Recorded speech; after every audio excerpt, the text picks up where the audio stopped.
El Rumor de la Discordia, un podcast para comentar las noticias de Jalisco. Un rumor es una voz que corre entre el público o un ruido confuso de voces. Bienvenidas, bienvenidos al Rumor de la Discordia. Hoy, lunes 19 de junio del 2023, Pepe Toral. ¿Qué onda, Ángel Melgoza? ¿Cómo estás? Bien, aquí después de una semana de rodaje, que me fui a las costas de Jalisco y ahora ya regresando me despegué un poco de las noticias. Esperamos esta semana, Pepe, que como todas las semanas nos ayudes a contextualizar lo que está sucediendo. Con gusto. Oye, pero no vienes tan bronceado. Es que fuimos a trabajar, Pepe. En el trabajo, ya sabes, no necesariamente estábamos ahí tirados. No, sí, hubo de todo. Alcanzó el tiempo. Qué bueno. Se viene nuevo documental. ¿Cómo se llama? Horcones. ¿Eso qué es? Un horcón es una especie de columna que sostiene las vigas de una casa. Un horcón. Las personas que sepan que es un horcón tienen un regalo especial del Rumor de la Discordia. Muy bien, un documental de horcones. Un documental de defensa del agua y del territorio. Muy también. Bien. Pues lo esperamos pronto, ¿o qué? Nuevamente. Sí, ya muy pronto lo podremos ver. Muy bien. Esperamos. Pues vamos, Pepe, con algunas de las noticias. Me estabas ya contando un poquito fuera del aire sobre este caso de Alain, Rubén Alain Franco Orozco, una persona que trabajaba justo ahí en... Trabaja. Es secretario. Es secretario. Secretario está de un desaparecida esta persona, federal. Alain, desde el viernes de esta semana pasada. El miércoles de la semana pasada empezaron las protestas. El día de este sábado pasado, en 8 para atrás, está desaparecido. Ya estaban por ahí circulando su ficha, ¿no? Como siempre, generadas por las familias. Y como no se le localiza, a partir del miércoles comenzaron a manifestarse ahí enfrente de Ciudad Judicial. Trabajadores del Poder Judicial Federal. A ellos no los movilizaron o no los retiró la policía a golpes, como la familia de Sandra Nali, que por cierto Sandra sigue desaparecida, aunque el gobierno del estado dio a conocer pues estos videos en donde esta joven de 33 años, si no mal recuerdo, por allá de Jocotán, pues sube un camión y se va a Querétaro, y ya con eso la fiscalía es como ya se lava las manos, se fue por su propia voluntad, ¿no? Y la familia dice, bueno, ¿y en dónde está? ¿Está con bien? ¿Por qué nunca nos dijo nada? ¿Se fue coaccionada? O sea, el hecho de que bueno, que encontraron información sobre su paradero, ¿no? Que se fue hacia Querétaro, pero eso fue hace ya semanas. ¿Dónde está? Porque la familia se sigue manifestando y ella sigue sin aparecer. Entonces, bueno, los casos de desaparición se deben de finalizar hasta saber que ella está con bien. Si ella está con bien, no fue víctima de un delito y no quiere volver, está perfecto. Simplemente, ¿dónde está Sandra Nali, no? Y bueno, como sabemos, a sus familiares los retiraban con la fuerza pública, policías del estado sobre todo. Hubo por ahí empujones, agresiones en contra de la familia. En este caso, pues compañeros de trabajo de Alain, decíamos el secretario del Juzgado Tercero de Distrito de Amparo en materia penal, trabajaba ahí en Ciudad Judicial, pues ya va para 2 semanas desaparecido. Y pues estuvieron manifestando miércoles, jueves, viernes, justo ahí en Ciudad Judicial, en periférico casi en Vallarta, ¿no? Entre Vallarta y Guadalupe. Y hay información reciente al respecto. El día de hoy se publica que una persona que aparentemente estaría ligada con el caso, un sospechoso de este tema, es apenas información preliminar, pero pues ya fue localizado, estaba en Aguascalientes, hubo por ahí cateos y demás, intentando localizar a esta persona y pues la encuentran en un hospital en Zacatecas. Aparentemente estuvo accidentado, estaba recibiendo atención en un hospital en Zacatecas y pues bueno, es una de las personas sospechosas de estar relacionada con la desaparición. O sea, la persona que está en el hospital es una persona que es sospechosa de la desaparición de Alain. De estar relacionado con Alain no ha aparecido. Él no ha aparecido, tiene 39 años, decíamos funcionario del Poder Judicial desde hace por lo menos 6 años y desde el sábado 10 de junio está desaparecido ante la falta pues de respuesta de las autoridades, de resultados. Los compañeros y por supuesto familiares empezaron a manifestarse y bueno, ya tenemos este fin de semana por lo menos unos avances con ese tema de pues una persona que aparentemente podría estar relacionada, podría tener información de la desaparición.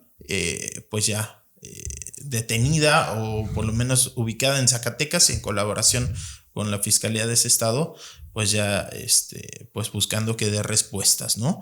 Pero así como este caso de Alain, pues hay otros que siguen pendientes, como el de Sandra Nalí, u otros casos pues terribles, ¿no? Como el de Quique, o Quique es este joven que decía fue desaparecido desde febrero, que allá en Zapopan, en la zona de Real, de Valle Real, en Zapopan, ahí de Santa Magua adelantito, que iban a grabar, no sé si te acuerdas de ese caso, que iban supuestamente a grabar.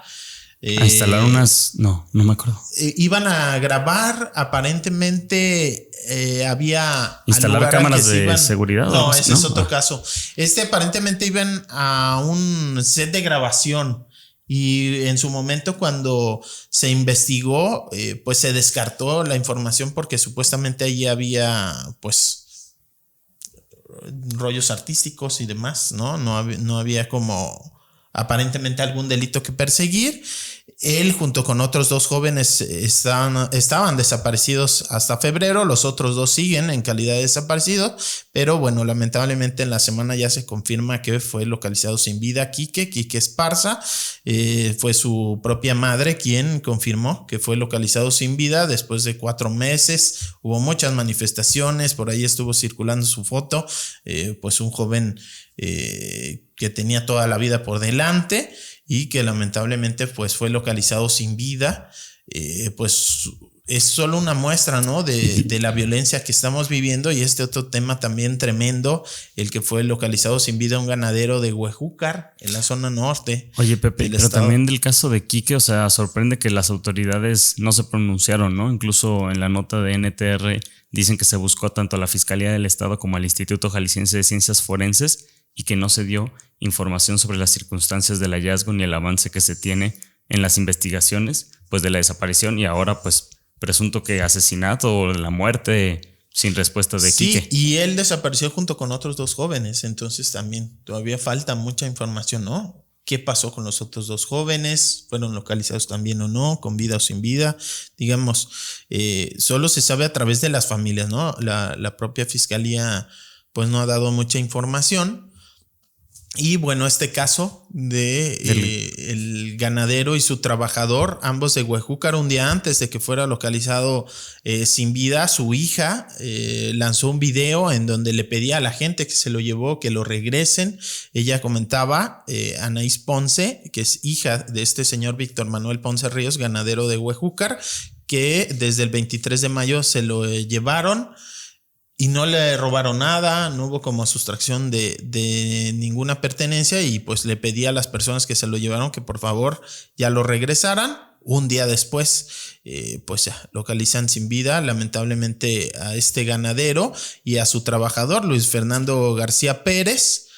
Es en la zona norte del estado, en los deditos de Jalisco, ahí en este cruce con Zacatecas que tanto hemos comentado. Que hemos comentado mucho, inclusive, bueno, por acá nos acompañó en su momento Raúl Torres, reportero del Universal, que estuvo sacando información pues de toda esa zona, ¿no? Las desapariciones, ha habido casos pues que llaman mucho la atención, como la de este ganadero y su trabajador que fueron desaparecidos y que pues no habían sido localizados hasta lamentablemente la semana pasada ya sin vida. Pero hay otros muchos casos, estos jóvenes de Colotlán que en Navidad eran 4, ¿no? Y son desaparecidos luego de dirigirse a este municipio en el norte del estado. Es una zona que está pues muy conflictiva desde hace mucho tiempo. Por ahí se lo disputan el control del territorio distintos cárteles, distintos grupos del crimen organizado. El Estado pues poco ha hecho, ¿no? Y también sorprende, ¿no? O sea, que ya es, bueno, sabemos que es tan generalizado, pero este ganadero era un empresario de Chihuahua, ¿no? De Chihuahua se había movido justo a Jalisco, desplazado por temas de violencia, llega para acá y ahora pues desaparece primero y luego se encuentra su cuerpo ya sin vida. Huyendo tremendo de como la violencia y acá se encontró con mucha más violencia también, bueno, no sé si mucha más, pero con la muerte. Y pues lamentable, la familia de él estuvo manifestándose, estuvo pidiendo, no están en la capital y bueno, muchas veces esos casos no resuenan, ¿no? Como otras personas que aquí en pues en la capital, ¿no? En Guadalajara se manifiestan, muchas veces en las regiones. Si aquí está difícil, en las regiones es mucho más complicado. Y pues bueno, la hermana, como muchos otros familiares, dice que van a seguir apoyando, más allá de que lamentablemente encontraron a su padre sin vida y al trabajador, pues que van a continuar apoyando a las otras familias. Es lo que pasa. Muchas veces no nos solidarizamos con esta situación hasta que ocurre y te das cuenta realmente de, ya en carne propia, de la falta de acción de las autoridades, la revictimización, lo difícil que es conseguir acceso a la justicia. Claro. Y es entonces cuando muchas madres, aún después de haber localizado a sus seres queridos, pues siguen pues presionando, acompañando a otras familias porque se dan cuenta, ¿no?, de la gravedad y la falta de apoyo que pues requieren las familias que buscan a alguien desaparecido. Pues estas familias integrantes del colectivo Madres Buscadoras de Jalisco actualizaron la cifra de bolsas encontradas en una fosa clandestina. 32 bolsas con restos humanos se han encontrado en esta fosa en un predio en San Agustín, en Tlajomulco. Dice que las autoridades no habían perfilado la cantidad de víctimas. Por ahí uno de los testimonios decían: van estos 32 bultos, bolsas negras con restos, posiblemente metan la retroexcavadora y descarten más, porque sí refieren que puede haber más bolsas, o sea, muchísimos restos humanos. Es uno de estos casos en donde son las familias quienes encuentran los lugares, ¿no?, de exterminio, estas fosas clandestinas. La autoridad, lo hemos dicho aquí varias veces, minimiza estos hechos de la localización de personas en el sentido de que no está contabilizando a las víctimas que son localizadas en fosas como personas que fueron asesinadas, como homicidios dolosos. Los quita de la estadística y los pone en el limbo, en un lugar que legalmente en el Código Penal no existe. O sea, no los pone como homicidios. No los cuenta como homicidios dolosos. Oficialmente, cuando manda sus informes el gobierno del estado, la Fiscalía del Estado, al Secretariado, al Sistema Nacional de Seguridad Pública, pues lo tienen que hacer, porque si no estarían cometiendo un delito. Pero en las cifras que se dan a conocer, en los discursos del gobernador, en los informes, siempre quitan a las víctimas de las fosas. La lógica es que supuestamente, como no saben cuándo lo mataron, pues consideran injusto que le cuelguen el muertito a la actual administración. Entonces simplemente no los cuentan.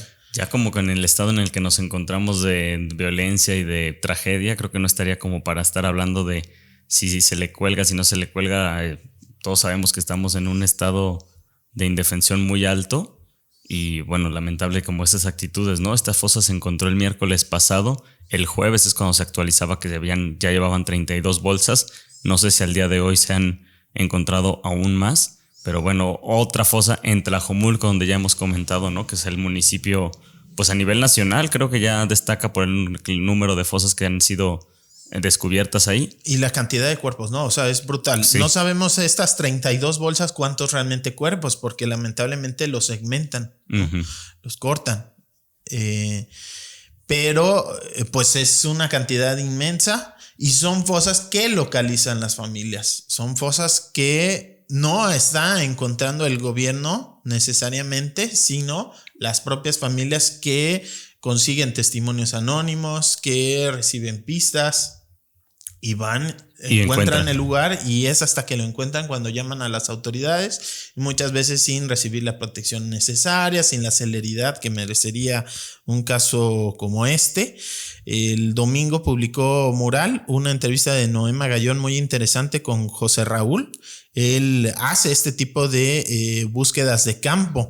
Dice: cuando se habla de los grupos de personas que buscan a familiares desaparecidos, es común imaginarse a mujeres andando por zonas despobladas con palas, picos o varillas. José Raúl Servín García es una excepción. Él es el único hombre del colectivo Madres Buscadoras de Jalisco que, además de compartir el dolor de no saber el paradero de un ser querido, está presente en los trabajos de campo. Es una nota bastante interesante. Él cuenta que en 2018, justo en Tlajomulco, fue desaparecido su hijo Raúl Servín cuando tenía 20 años, y desde entonces, ya 6 años, pues están haciendo búsqueda de campo, buscando fosas en casas abandonadas, es parte de este colectivo y él comenta, yo siento la necesidad de seguir apoyando porque el trabajo es pesadísimo. Yo me puse como meta no parar en la búsqueda aunque encuentre a mi hijo. También pues como Héctor Flores, ¿no? Son pocos los hombres que están en los movimientos, pero también los hay, y en el caso de Héctor Flores pues está también liderando junto con otras personas, pero el colectivo de Luz de Esperanza. Pepe, en este tema de las cifras, una nota de Lauro Rodríguez de NTR dice que según la última actualización del sistema, el CISOBIT, ¿no? Sistema de Información sobre Víctimas de Desaparición, muestra que los datos hasta el 31 de mayo, con datos hasta el 31 de mayo, en los primeros 5 meses del 2023, se acumuló en 1,056 las denuncias y reportes por desaparición de personas, mismas que aún faltan por localizar. Entonces, en 5 meses, más de 1,000 personas desaparecidas. Por eso tan recurrente el tema, por eso tan importante y tan grave, ¿no? Aunque sea descorazonador, ¿no? Sabemos, bueno, nos ha dicho, ¿no? Mucha gente que escucha el podcast que no le gusta, o sea, sienten muy feo cuando hablamos de este tipo de noticias. Ciertamente rompe el corazón, pero es muy importante hablar sobre ello, sobre el trabajo que hacen las familias, lo importante que es que nos solidaricemos.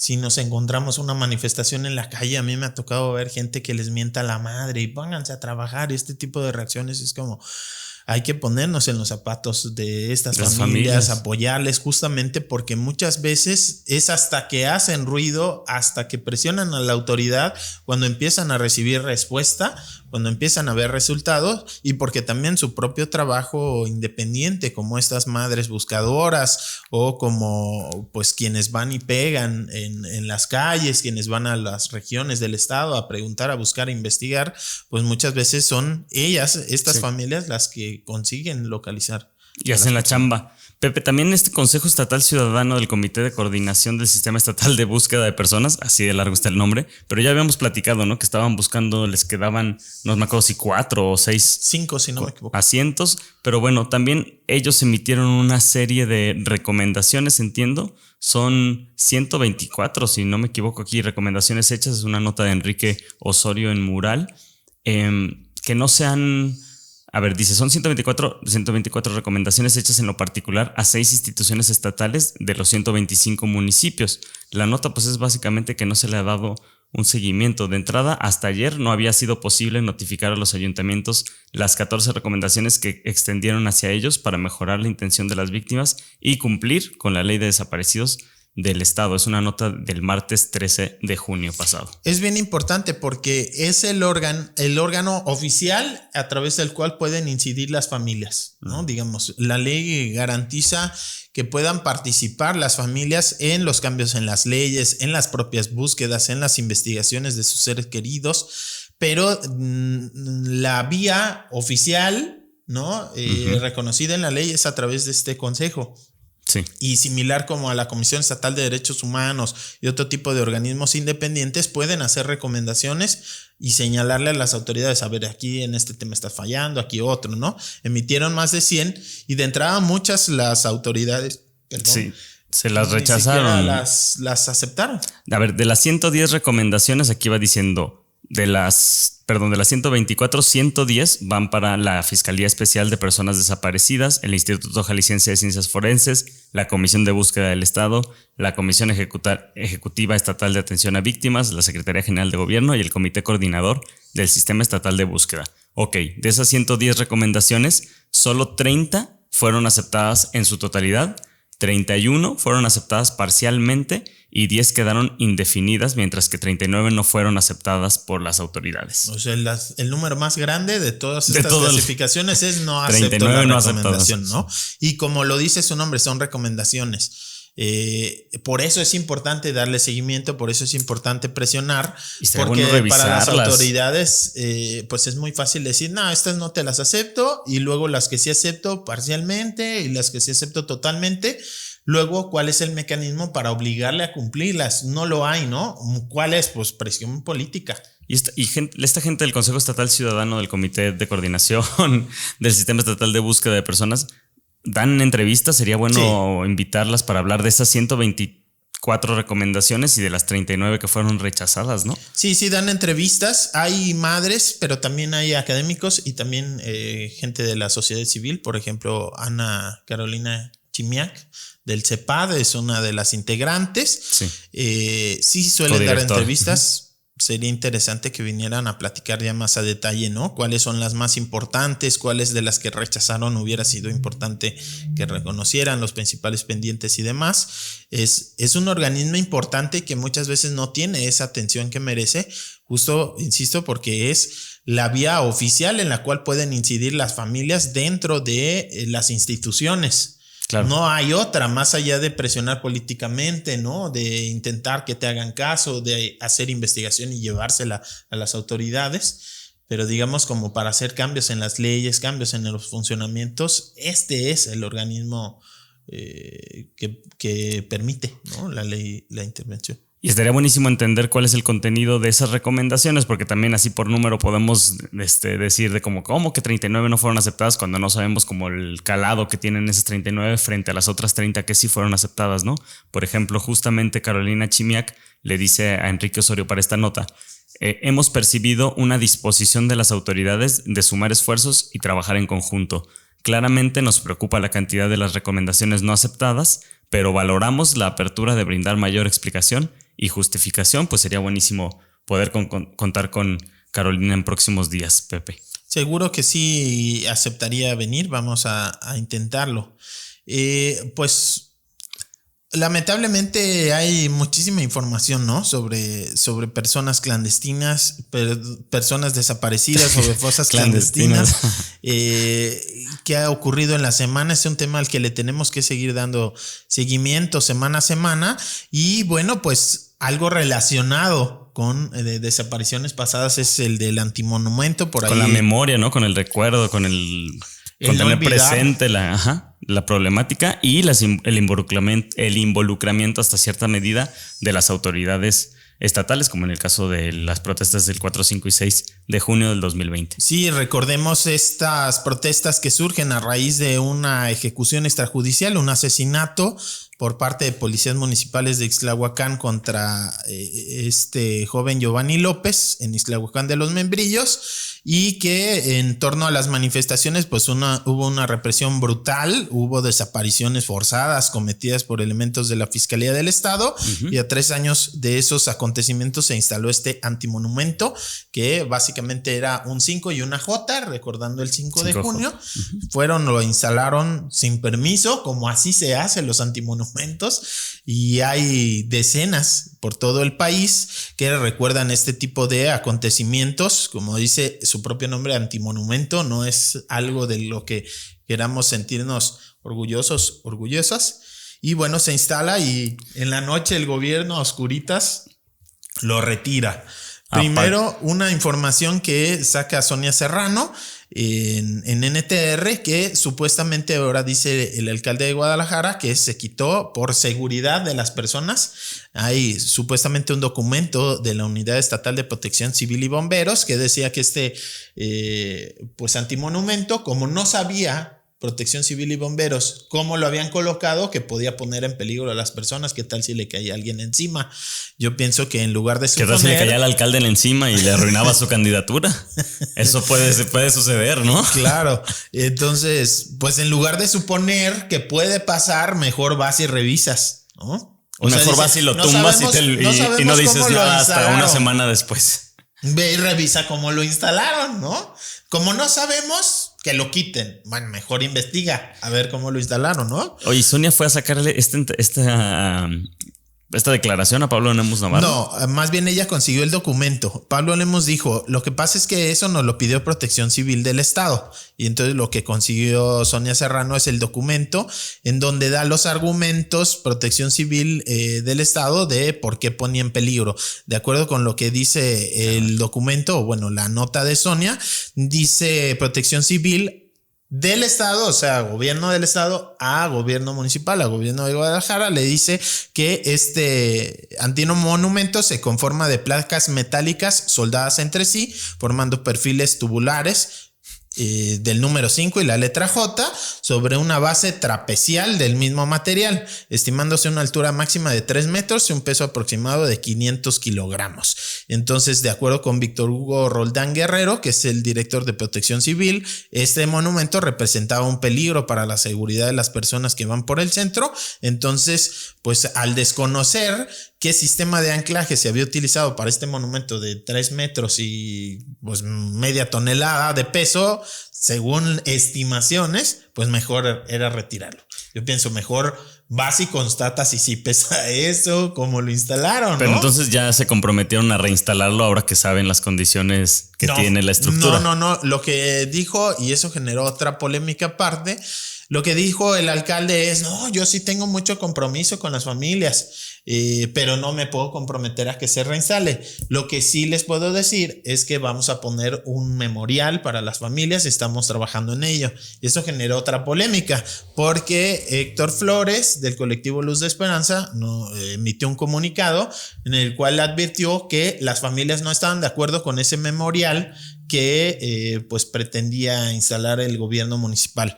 Por ahí nos pasó el Ayuntamiento de Guadalajara algunas actas de las reuniones que han tenido con las familias y bueno, la propuesta del alcalde era instalar un memorial para las personas desaparecidas que sería elaborado por un artista, Adrián Guerrero, si mal no recuerdo era el nombre, y pues bueno, las familias iban a tener una reunión con el artista para decirle qué onda, si les gustaba o no les gustaba, y aparentemente a Héctor Flores no le agradó el diseño. Lo que piden es que no sea solo como una escultura, ¿no? Sino quieren un espacio digno en donde puedan reunirse, puedan entregar fichas de búsqueda, información a la gente que va pasando, digamos que sea un espacio, no nada más como pues un memorial, ¿no? Digamos una escultura.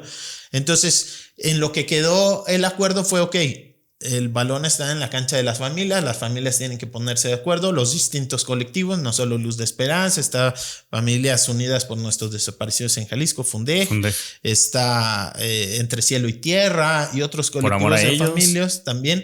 Entonces, la idea sería que se pongan de acuerdo entre las familias, si se lanza una convocatoria abierta, si se llega a un acuerdo con este artista que por alguna razón eligió el gobierno municipal. ¿Por qué razón lo eligieron él? Quién sabe. ¿Habrá un vínculo de amistad? ¿No? Le preguntaremos a Adrián. No lo sé, no ha respondido. Ahí en Twitter he visto muchos mensajes que le dejan y le piden que aclare qué onda, ¿no? Yo dijo, Adrián, mejor bájate de ese barco porque no va a acabar bien la situación. Oye, Pepe, y además este supuesto, bueno, ya lo tiene como tal documento, entonces este informe o ¿cómo se dice? Lo del... Pues un oficio que emitió Protección Civil al ayuntamiento. Lo ponen el 5 de junio el antimonumento y emite un análisis, este comunicado el mismo 5 de junio y en la noche lo están retirando. Sí. O sea, rapidísimo, ¿no? Yo creo que ahí mejor le pusieron una fecha de épocas pasadas, ¿no? Ya, o sea, yo pienso que o hicieron eso. Van 2 semanas además y están dando respuesta ahora. Claro, o hubo una pues orden de arriba del director de Protección Civil de, a ver, hay que retirar esa cosa porque nos recuerda algo muy incómodo que ocurrió aquí en Jalisco y que justamente por eso es importante mantener en la memoria. Y bueno, no queda ahí. La gente de 5 de junio Memoria y los otros colectivos que cooperaron para instalar el antimonumento han, pues por ejemplo en Wikipedia, en Google Maps, pues han generado fotos, digamos, para que no se olvide que se instaló ese antimonumento en su momento, que no se borre de la memoria. Memoria virtual. Exacto, que no se vuelva a borrar, ¿no? Encima, y también ya pidieron que intervenga la ONU a través del organismo de derechos humanos de la ONU. Ándale. Porque es el único antimonumento que hay en el país que ha sido retirado por las autoridades. Incluso fue junto a otro, ¿no? El de las mujeres, la antimonumenta en la Plaza Imelda Virgen, que está a unos metros de donde se instaló del 5 de junio, justo para recordar a las víctimas de la violencia machista. ese no se retiró la banquita roja que está ahí como entre la catedral y la rotonda de los Jaliscienses Ilustres, que también recuerda a víctimas de feminicidio. Digamos, hay distintos antimonumentos que no han sido retirados aquí en el estado y en todo el país, y este es el único que sí. Que dice Adrián Guerrero que tienen que ser monumentos no tan explícitos, que ya le pidieron eso. ¿Ah, sí? Estoy mintiendo, obviamente, pero me imagino. Una de las notas decía: antimonumento ponía en peligro a visitantes del centro. Y yo digo, pues el gobierno de Jalisco pone en peligro no solo a los visitantes, a todos los pobladores del estado, y no por eso lo hemos logrado quitar. Pero bueno, vamos a otras notas, Pepe Toral. ¿Qué más tuvimos esta semana pasada que yo andaba de gira artística? Bueno, a mí se me hace muy importante esta nota de Salvador Martín de Alba. Es una nota... Vamos a cambiar radicalmente de tema, ¿no? Tiene que ver con las torres habitacionales. Es una torre que se estaba construyendo por allá en Alberta, en Providencia. Irregular, que el gobierno de este priista, el último alcalde priista que tuvo Guadalajara, Ramiro Hernández, le otorga la licencia, le empiezan a construir de forma irregular, ya sabemos, planes parciales no lo permitían, una torre de 7 pisos y 2 hacia abajo, y con esa construcción la casa de a un costado, que es el de Salvador Martín de Alba, comenzó a fracturarse hasta que quedó inhabitable. Nos tocó ir a visitarla y bueno, en la entrada la barda toda cuarteada, en el piso ya con desnivel, ponías tú una pelota y se iba de lado. Quedó inhabitable, inclusive con dictámenes de protección civil de pues que esa casa ya no se podía habitar. Estamos hablando que esto ocurrió hace 8 años. ¿Hace 8 años? Hace 8 años comenzó la lucha de Salvador, y la respuesta de la constructora era: no nos vamos a hacer responsables y hazle como quieras. O sea, esta casa es de Salvador Martín. De acuerdo. Allá en Providencia, ¿no? Y justo a un lado, está la en torre. Una esquina está la torre. Que ya está construida y terminada. Ahorita ya está terminada y todo. ¿Y habitada? No estoy seguro. Okay. No estoy seguro, pero sí estaba en venta, por lo menos ya lo estaban vendiendo. ¿Qué es lo que pasó? Un montón de corrupción detrás. El propio municipio de Guadalajara, el siguiente, ya en Movimiento Ciudadano, hizo un juicio de lesividad, que es para anular un acto que hizo el propio municipio, ¿no? Que fue, se emitieron unas licencias de forma irregular, entonces haces un proceso para anular eso mismo que tú ya emitiste. De acuerdo. ¿No? Y eso no fue suficiente, se va al Tribunal de Justicia Administrativa, el famoso TAE, y bueno, una situación de corrupción por ahí tremenda. 2 magistrados interviniendo en un mismo caso, emitiendo resoluciones contrarias. Uno que decía: tiene que seguirse construyendo, y otro decía: no puede seguirse construyendo. ¿Y por qué lo tenían 2 magistrados? Pues por corrupción. Casos de corrupción, de hecho, o sea, fueron muchísimos juicios de todo tipo, entre ellos uno de juicio político contra Armando García Estrada, uno de los magistrados de ahí, famoso, que no ha avanzado mucho porque él también se ha amparado en el Congreso del Estado. Es cuando el Congreso hace un juicio político para juzgar, se convierte en juez, por así decirlo, el Congreso, y puede inhabilitar o puede sancionar a funcionarios públicos. No ha avanzado mucho ese juicio, pero digamos, fueron un montón de cosas. Y después de 8 años, finalmente, pues Martín recibe justicia. La aseguradora, que como en toda obra, las constructoras contratan un seguro para, en caso de cometer daños, bueno, que sea la aseguradora la que paga, finalmente afirme, pues le paga todo. Le paga los daños a la casa, le paga las rentas que tuvo que gastar durante 8 años Martín para vivir en otro lugar que no era su hogar, los gastos legales, le paga todo esa aseguradora. Y entonces, ¿y qué pasa con la casa al final si ya está dañada? Pues van a ver si la reconstruyen, la venden o qué, pero ya lo indemnizan, ¿no? Por esos daños, que hubiera sido mucho menor el gasto si se lo reparan hace 8 años. Si le reparan la casa, se la compran o lo que sea, a 8 años después, ¿no? ¿Y qué es lo que hace Salvador Martín en una situación pues bastante interesante, me parece a mí? Con parte de ese dinero que recibe y que, digamos, él ya lo gastó, como las rentas y demás, va a crear un fondo, están creando un fondo para apoyar a otras personas afectadas por esta situación, porque está consciente, bueno, Salvador, de que no es el único.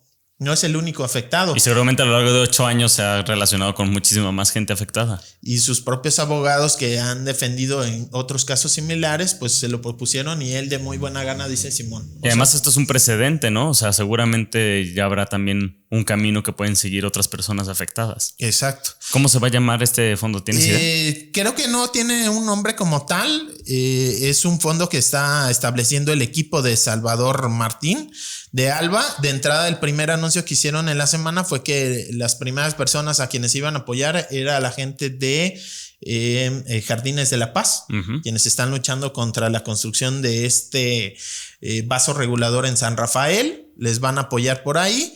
También pues me comentan que van a apoyar a la señora Sanabria. Ella es un caso muy similar acá por Arcos Vallarta.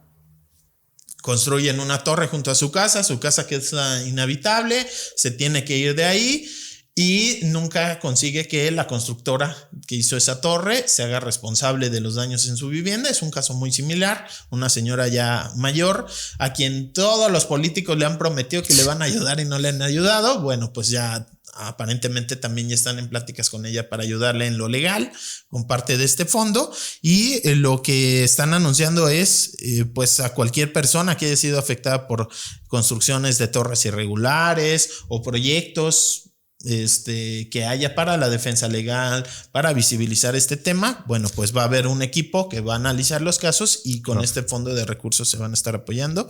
Pues es una buena noticia. El caso de Salvador Martín todavía no termina, porque nos comentan que en una resolución express en menos de 30 días, un magistrado del Supremo Tribunal de Justicia de Jalisco le dio la razón a la constructora que se llama Sagnes Constructores y pues ahora le está ordenando a Salvador Martín que, como supuestamente no fue la construcción de la torre, sino la humedad, lo que dejó inhabitable su casa, ahora él tiene que pagarle a la empresa. No es tanto porque sería pagarle solo los recursos legales, no es tanto realmente el dinero, pero pues claro, eso lo van a combatir, ¿no? Quieren que llegue hasta la Suprema Corte de Justicia porque pues fue una resolución express, sin análisis y absurda además, ¿no? Y además que si llega va a dejar otra vez más precedentes, ¿no? Entonces, bueno, están pidiendo que eso lo atraiga a la Suprema Corte, puede tardar algunos meses, pero mientras tanto, pues a él ya se le hizo justicia y tuvo este gesto, creo que bastante interesante, de apoyar a otras personas que se han visto afectadas como él por este desarrollo inmobiliario bastante irregular que ha habido en la ciudad. Si alguien que escucha este podcast tiene un caso similar o conoce a alguien que está en una situación parecida o similar a lo que vivió Martín, lo pueden seguir como @smartinalba en Twitter, o también nos pueden escribir a nosotros y las ponemos en contacto. Por ahí también leía una de las notas, Pepe, de la semana sobre este huerto Rabbi Memoria que habían construido las y los alumnos de Kush La Normal. Al parecer quedó clausurado, dijeron ellos. Pues ya básicamente lo destruyeron. Lo comentamos aquí la semana pasada, ¿no? Estas sobre promesas, la reunión y el rompimiento.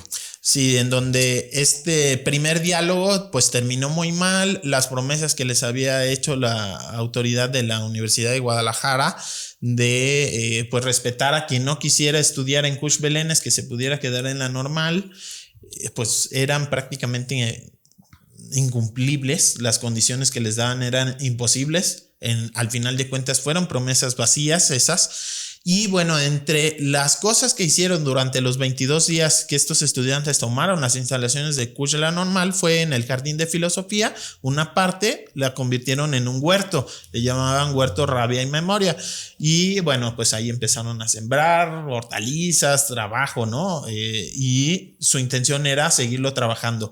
En la protesta que hicieron hacia la rectoría de la Universidad de Guadalajara, le plantearon eso al secretario general de la Universidad de Guadalajara, Guillermo Gómez Mata, que tenían este espacio comunitario y que querían, en lo que se resolvía, pues querían seguir trabajando, regando sus plantas, ¿no? Y el secretario lo dijo pública y abiertamente: no veo ningún problema, ¿por qué no? Pueden seguir ingresando. Lo que dicen las y los estudiantes es que sí les habían estado permitiendo ingresar, aunque con muchas trabas, a pocos de ellos. y demás, hasta que finalmente Este sábado 10 de junio se les niega la entrada. Les dicen ya no pueden pasar. Oye, ahí dejamos cosas, o sea, ¿qué va a pasar con nuestro huerto? Y les reentregan una caja que decía objetos perdidos con 3-4 plantitas que arrancaron. Se las pasan por arriba, ni siquiera les quisieron abrir para entregarles la caja, así por arriba se las avientan y pues prácticamente ya les negaron la posibilidad de continuar con este espacio y pues con ello pues se borra de la memoria también ese espacio de pues resistencia que habían construido estos estudiantes. Ya también lo mencionamos, las pintas que habían hecho en el CUSH ya también las borraron. Pues se borró la memoria de ese paro de 22 días y también las promesas que les habían hecho de poder seguir estudiando ahí en la normal. Borradas. Pues se borraron. Ya se ve muy difícil realmente la situación. El diálogo está roto. Y pues ahora ni siquiera ese huerto que les habían prometido que iban a poder continuar, pues ya tampoco les permitieron. ¿Será que también que el movimiento como tal ya, o sea, terminarán el próximo semestre mandando a todos a Belénes? Sí. ¿Sí? Eso es lo que les advirtieron en la reunión. ¿Y habrá represalias contra estos estudiantes que estuvieron? Esperemos que no, pues la situación es que todo lo que les prometieron no lo han cumplido. Entonces tampoco puede ser que no les cumplan lo de la no. Ojalá que no, yo creo que es importante visibilizar estas cosas por eso, para que la autoridad no siga con represalias, especialmente en cuanto a lo estudiantil, que a estos estudiantes no les vayan a negar la posibilidad de meter materias, de continuar con sus estudios. Yo pienso que pues sí va a haber quien de plano deserte, deje la carrera, ojalá no sea así, pero pues ante las condiciones y la falta de cumplimiento de que puedan seguir estudiando en la normal, pues yo veo muy difícil que todos estos estudiantes que formaron parte del paro puedan y quieran continuar con sus estudios desplazados hacia Belénes. Se ve bastante complicada pues la situación para este grupo de estudiantes. Pepe, ¿cómo les fue en la semana con estos golpes de calor? También Tremendo. Veo muchas notas que dice repuntan las emergencias ambientales en la ciudad. ¿Cómo lo vivieron? Pues muy mal, o sea, la mala calidad del aire sumada a esta ola de calor y pues estuvo durante toda la semana publicándose notas de cosas que parecen de sentido común, pero que luego uno no entiende. ¿Cómo qué? Si hay árboles, no hay tanto calor, ¿no? O sea, probado científicamente que las colonias con más áreas verdes tiene varios grados menos de temperatura, es decir, las olas de calor pegaron más en las zonas con menos arbolado, con menos áreas verdes, con menos parques y 2 o 3 grados son básicos, ¿no? O sea, es mucha la diferencia. Claro. Y lamentablemente seguimos viendo pues espacios verdes que se convierten luego en construcciones, terrenos públicos que podrían ser parques y que rematan para que alguien haga negocio con ellos, la autorización de parte de los ayuntamientos para cortar árboles adultos sin justificación más que la petición de alguien y que sean sustituidos por palitos con 3 hojas, no, o sea, eso lo seguimos viendo. Es escandaloso toda la cantidad de árboles que cortaron en el periférico, por ejemplo, todos los que cortaron en el Parque San Rafael, más de 100 árboles, y luego llegan estas olas de calor y es como le culpamos al fenómeno de la niña, que no es que no existan ese tipo de fenómenos, ¿no? Pero claro que tienen una conexión e impactan más fuerte justo cuando tomas estas decisiones, justo cuando no que creas las condiciones para hacer más áreas verdes, cuando los municipios no aprovechan terrenos que ya tienen y que son suyos para generar parques arbolados y mejor los venden para que alguien haga negocios con ellos. Entonces, bueno, pues toda la zona industrial.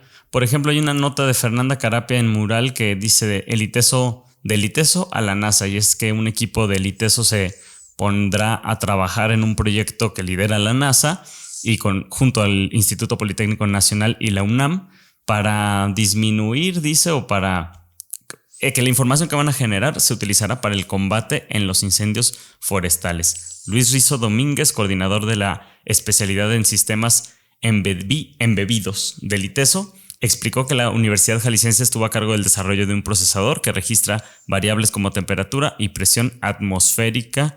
Pues bueno, con esta tecnología, Pepe, se busca dar mayor información para el combate de estos incendios. Que también pues está relacionado, ¿no? Sí. Los incendios forestales, que este año pues se rompió récord en cuanto al número de incendios forestales que ha habido en Jalisco, pues por supuesto tienen un efecto también en las altas temperaturas. Por ahí mucha gente dice, no es ola de calor, no es cambio climático, es desmonte, es tala, ¿no? Es deforestación. Claro que hay fenómenos climáticos mundiales que están generando estas altas temperaturas. El que haya llegado el día de San Antonio, que todos los años era recordado porque llovía siempre y seguimos esperando que lleguen las lluvias. O sea, claro que hay un impacto climático en el mundo que tiene un efecto aquí, pero se podría actuar al respecto con este tipo de cosas, ¿no? Reforestar, generar más áreas verdes, las inundaciones que luego veremos, ya que por fin llegue la lluvia, luego vamos a ver estas contradicciones. Por un lado, lluvias torrenciales, inundaciones, y el otro en periodos de tiempo muy cortos y luego periodos de tiempo muy largos sin lluvia, de calor, entonces, de sequía. Tenemos sequía y luego inundaciones. Pues básico, y el trabajo que pudiera llegar a ser un instituto como el Instituto Metropolitano de Planeación y otra palabra que ya no se me acuerdo cuál es. Gestión. Y gestión, del ¿no? desarrollo.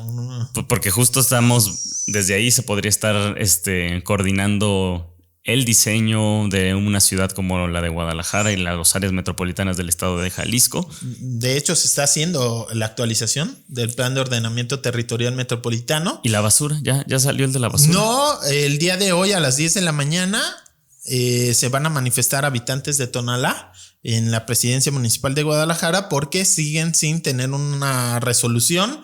El IMEPLAN también sigue sin sacar ese diagnóstico de marzo, abril, se suponía que debía de estar, ya estamos en junio, a mediados de junio y todavía no sacan tiraron ese a la basura. Diagnóstico. Entonces el día de hoy va a haber un plantón ahí en Presidencia Municipal de Guadalajara, vecinos de Tonalá afectados por Matatlán, por los laureles, estos basureros que se incendiaron y también incrementaron el calor, la mala calidad del aire en la ciudad. Bueno, se van a estar manifestando, no ha habido soluciones al respecto. También en estos momentos pues me cuentan que está habiendo una manifestación en valles de Tezistán porque no hay agua potable en esa zona, ya está empezando a pegar esta sequía aparentemente en el suministro de agua y en estos momentos se están manifestando. Entonces, pues bueno, una situación ambiental bastante complicada en la ciudad, Ángel. Incluso se han incrementado las tolvaneras, Pepe Toral. Una nota de Violeta Meléndez que decía por ahí que por el efecto del calor, la formación de tolvaneras y remolinos en zonas con amplia extensión de suelo desnudo se ha incrementado estos últimos días, las cuales pueden visualizarse incluso desde el espacio. ¿Qué tal las tolvaneras? Que a ti te gustan mucho. Tú por acá la ponías justo por el documental que hicimos que se llama Tolvanera y que para nosotros era una metáfora de la violencia, ¿no? Cuando hay violencia, la violencia que vivimos en nuestro país nos paraliza. Una tolvanera, una tormenta de arena te impide continuar con tu camino y también te impide hacer sentido del lugar en el que te encuentras incluso, ¿no? Y decíamos que la violencia era eso. Por ahí la pueden ver, ya voy a hacer mi anuncio. Por ahí la pueden ver en YouTube, el documental Tolvanera, que habla de un caso de Sonora. Y nada, Pepe. ¿Qué más? Y también la contaminación, por ahí el informador sacó una nota bastante interesante en esta situación ambiental, como pues las zonas en donde tiene más industrias la ciudad son las que registran el peor aire, ¿no? El aire con más mala calidad. Como dices, de sentido común, ¿no? De sentido común, pero a pesar de que es de sentido común, hubo una respuesta bastante fuerte de parte de los industriales diciendo que no, que claro que no, que están invirtiendo mucho para mejorar la calidad del aire y que si acaso son las industrias chiquitas. Las grandes no. Sino las grandes están invirtiendo mucho dinero en mejorar la calidad del aire. Lo cierto es que, pues bueno, zonas como Santa Fe, Las Pintas, Loma Dorada, Tlaquepaque y Miravalle, yo pongo el acento en la zona de Miravalle, son las que pues han presentado más mala calidad del aire y también a la vez son en donde están más de 2,700 industrias manufactureras en la zona, especialmente yo diría en la zona de Miravalle, la cementera, que genera pues emisiones desde hace mucho tiempo. Es una empresa que ya no tendría que estar ahí, en medio de la ciudad. Con tanta población, ¿no? Es una de las zonas más densamente pobladas. Ahí Miravalle, en los alrededores, Las Pintas y demás. Y bueno, pues todos los días operando la cementera, generando muy mala calidad del aire.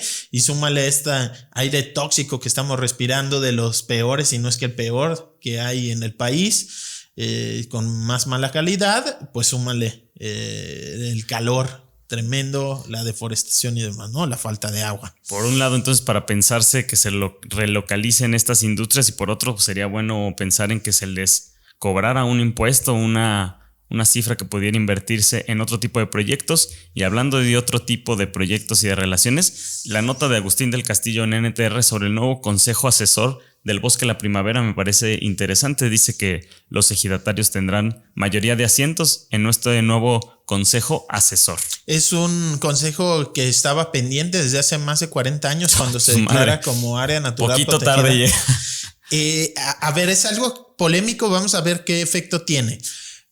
Más de la tercera parte del bosque son áreas ejidales, son tierras de los ejidos, ¿no? Del área natural, más de la tercera parte. Otra tercera parte es de privados y otra de públicos, ¿no? Espacios públicos. Entonces, minoría de espacios estamos públicos. hablando que la mayor parte del bosque está en manos privadas, ya sea de ejidos o de particulares. Entonces es importantísimo. Más de 11,000 hectáreas, dice el polígono. Solo en los ejidos. 35% ¿no? solo ejidos. Son 30,000 toda el área y más de 11,000 son de ejidos. Entonces es muy importante que el organismo público, el OPD, que opera el bosque, tenga comunicación con los dueños de la tierra, porque no... De nada sirve que tú impongas que sí se puede o no se puede hacer una cosa si no estás de acuerdo y en comunicación y en diálogo con los verdaderos dueños. Un ejemplo que Agustín del Castillo ha dado mucho seguimiento ahí en el ejido que está en Santana Tepetitlán. A través de amparos consiguieron sacar una zona muy grande del bosque del área natural protegida. Los ejidatarios. Los ejidatarios. Y ahora reconocen años después, eso también lo trae en entrevista Agustín.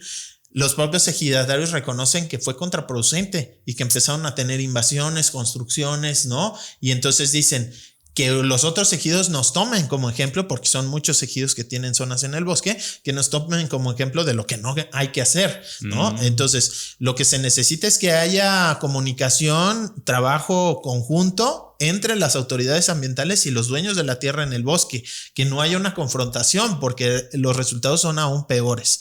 Entonces, tiene que haber programas para que la gente que tiene tierras dentro del bosque puedan explotarlas y viven de ahí. Pero ¿cómo, no? O sea, una explotación que te dé dinero, pero que no afecte el área natural. O que la afectación sea mínima, pues, mínima. O lo menor posible. Hay esquemas que hay en otros países y que se han intentado de forma muy tibia aquí en Jalisco y en México, que tiene que ver con el pago de servicios ambientales. ¿Qué es lo que significa? Bueno, tú eres dueño de una parte del bosque, nos conviene a todo mundo que el bosque esté sano, entonces por cuidar el bosque vas a recibir un pago de parte del gobierno, ¿no? Entonces, ese tipo de esquemas funcionan en otras partes. Y ese dinero podría venir de las industrias. Por ejemplo, ¿no? O por ejemplo. Del Fondo Verde, ¿no? Que es este fondo que se supone se obtiene de dinero de las fotomultas y otro tipo de cobros a los autos, y que se supone que se debe invertir en obras ambientales. Y yo, por ejemplo, pues buena parte, 500 millones, más de 500 millones de pesos se ha ido a subsidiar a los transportistas, al transporte público, comprarle los camiones a quienes hacen negocio con el transporte público, ¿no? Entonces, bueno, pues se podría usar en otro tipo de acciones ambientales como esto, ¿no? Que es convertir a los ejidatarios que no pueden, en teoría, y luego a veces lo hacen y es contraproducente, no pueden deforestar para sembrar agave, para sembrar otro tipo de plantas, no pueden hacer ganadería, ¿no? Otro tipo de actividades que son a las que se dedican, pero como están en un área natural protegida no pueden hacer. Bueno, es buscar esquemas en donde sus actividades se puedan transformar en algo que sea benéfico para esa área natural protegida y puedan vivir de ello. Claro. Entonces, Ojalá este consejo asesor que ya por fin se crea y que tiene la mayoría de asientos de ejidatarios junto con otros funcionarios y personajes, ¿no? Integrantes del OPD, pues pueda avanzar en ese sentido y pues no que sea otro espacio en donde van a chocar o que sea nomás ignorado, ¿no? Y por ahí.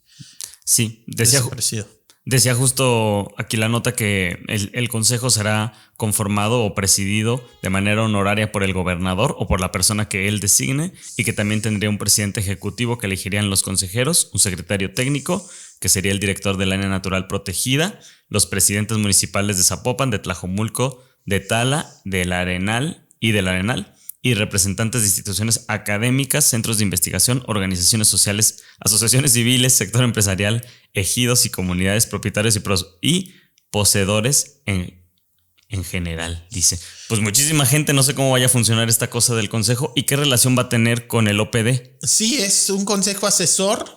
No incide en las decisiones directas. Sí incide, pero digamos, no son como el consejo de gobierno o algo así, ¿no? O sea, le van a dar directrices y demás. Ya existe un consejo científico y existe uno ciudadano que muchas veces generan presión para que actúe el OPD.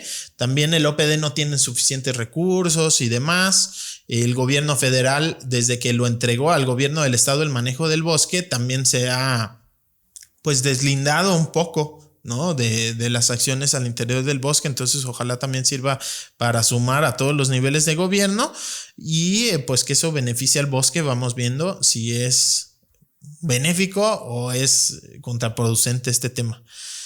No sé cómo vamos de tiempo. Yo creo que nos estamos extendiendo. A ver, vamos para las últimas. Hay un tema que sí quisiera pues tocar, y que es el de los cables. Brevemente, recordar que un niño murió. ¿Te habrás caído tú en...? No, tú no fuiste tú no te caíste por cable, ¿verdad? No, yo me caí por güey y porque a las bicis de mi bici no les dan mantenimiento. Saludos a la gente de mi bici. Pero algo acá muy grave y que no se ha Es que me acordé de porque también un ciclista ¿te acuerdas? Un video que se hizo muy viral porque se queda atorado por un cable que estaba colgando. Y ya son por lo menos 2 personas que yo ubico, 2 casos en donde mueren personas. Wow. Un motociclista, yo entrevisté a su familia aquí cerca en Santa Tere, tienen una birrería y pues él ve en la moto, no ve el cable y pues se degolla. Pega en el cuello, se cae de la moto. Además, una situación ahí de que llegó la ambulancia por él, dijeron no tiene nada y no se lo llevaron. Y luego tuvieron ellos que llevarlo al hospital. O sea, llegó la ambulancia y no se lo llevó.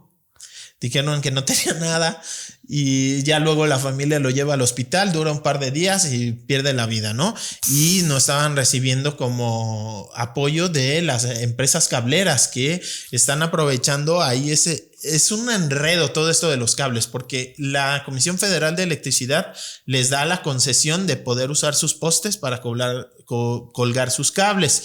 Y como sabemos, hay un montón de empresas nuevas que han surgido de telecomunicaciones que tienden su cable de fibra óptica y muchas veces cables que ya no sirven ahí siguen colgados. Uh-huh. Sí, no se retiran. No los retiran, o justamente estos accidentes han ocurrido cuando no retiran esos cables y quedan pues a ras de suelo o muy bajos, pues la gente no los alcanza a ver, sobre todo en motociclistas. Y lamentablemente en Tonalá la semana pasada se murió un niño, a su papá junto con él iban en la moto, un cable, se caen y el niño perdió la vida. Y pues vuelve a poner en el foco este tema. Ha habido intentos de parte de los municipios de regular, compromiso de las empresas cableras. En este caso aparentemente tiene que ver con de los triangulitos, ¿cómo se llama? Triple Play. Sí, el Triple Play. Que es, si no me equivoco, de TV Azteca. Ok. Total Play. Pensé que Triple Play es lo de teléfono. Sí. Y por eso le ponen Total Play, ¿no? Tiene que ver con eso. Bueno, aparentemente eran cables de esa empresa, pero todas las empresas de telecomunicaciones, la que se te ocurra, tienen estas malas prácticas de dejar ahí un montón de cables. ¿Y procederá una demanda contra ellos? Pues está muy complicado porque quien en territorio se tiene que hacer responsable es el municipio. Pero quien está dando los permisos de colgarse no son los municipios, es la Comisión Federal de Electricidad. Entonces hay toda una revoltura, se necesita muy buena voluntad de parte de las empresas cableras que no han hecho lo suficiente. Que seguramente tienen muy buena voluntad ellos. Y bastantes recursos, ¿no? O sea, ha tenido un crecimiento exponencial el internet y pues, por ejemplo, es de los pocos ramos que se vieron beneficiados con la pandemia, de los poquitos en donde no perdieron, ganaron estratosféricamente por la necesidad de la gente de mantenerse conectada durante la pandemia. Entonces, claro que tienen recursos para hacerse responsable de este tipo de casos. Primero, evitar que siga ocurriendo, retirando los cables inservibles o buscando, por ejemplo, pues ya empezar a instalar en el subsuelo, ¿no? O sea, sí, no colgados del aire. Pero también de la Comisión Federal de Electricidad, que es bien fácil, pues nomás ahí una mochada, yo no sé cómo definen, y seguir dando y dando y dando concesiones a tantas empresas. A veces hasta está el poste doblado. Hemos visto casos en donde literal el poste está sostenido por los cables, ya no tiene abajo de dónde agarrarse y está agarrado de los cables. O sea, situaciones bastante riesgosas para la gente, y lamentable que un niño se muera en Tonalá por una de estas situaciones, o una familia como la de Santa Tere se vea afectada pues por un cable mal puesto y las autoridades que no han hecho lo necesario para ordenarlo. Y eso en los casos en los que pues se llega a lo fatal, ¿no? A la muerte, pero ¿cuántos casos no habrá de accidentes que tampoco se hacen responsables? Obviamente es imposible remediar el daño de una muerte, pero ojalá estas empresas se les pueda llevar a juicio y que se puedan por lo menos pagar alguna tipo de indemnización. Pepe, vamos llegando al final. Teníamos muchísimas notas, pero nos estamos alargando mucho. No sé si quieras comentar algo más antes de irnos. Bueno, pues estar al pendiente de lo político. No nos gusta, pero bueno, a ver qué. No nos gusta, pasa. Parece que nos encanta. Los partidos políticos, como sabemos, pues ya prácticamente la elección del 2024 está aquí. Morena se adelantó totalmente a los tiempos electorales para empezar a definir su candidato. Todavía no es tiempo, pero ya van a empezar sus campañas, y justo aquí en Jalisco, Adán Augusto, allá el secretario ex secretario ya de Gobernación, desde ya el viernes ex, ¿no? Se paró del cargo, empieza aquí en Jalisco su pre-campaña en Puerto Vallarta, y luego va a estar acá en Guadalajara.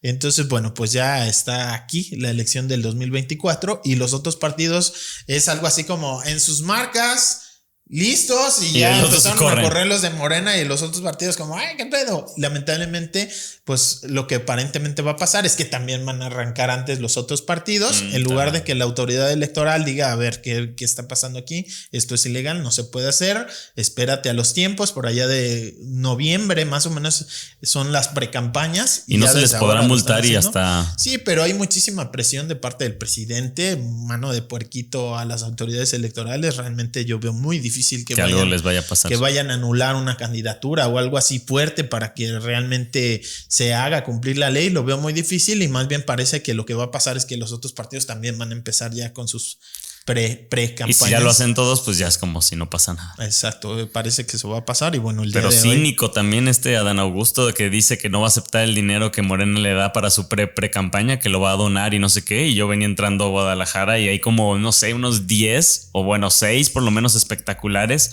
con su cara y con su... Pues ya. Es obsceno la cantidad de dinero que se usa en las campañas, y lamentable cuando es además así, ¿no? O sea, violando la ley electoral. ¿Cuánto montón de diputados tienen ya sus bardas ahí anunciándose? Regidores de Zapopan. Yo ayer fui a Ixcatán y de regreso por la carretera a Saltillo, un montón de bardas de Zapopan va a llegar a buen puerto. Ahí haciéndole promoción a Puerto, ¿no? Al regidor de Zapopan. O sea, un montón de políticos que ya se están candidateando antes de tiempo, y ese dinero ¿de dónde sale? O sea, muchas veces es dinero público que encuentran la forma de sacar, ¿no? De alguna forma del erario. Y aunque no fuera así, aunque fuera de su bolsa, es ilegal estarse promocionando en estos momentos. Entonces, bueno, pues... Adán Augusto, no vas a ser candidato, güey. Ya, relájate, ya bájate. Pues ojalá. Pepe, muchas gracias. ¿De qué a ti? Y gracias a ustedes que nos escuchan y nos ven. Saludos. El rumor de la discordia, un podcast para comentar las noticias de Jalisco.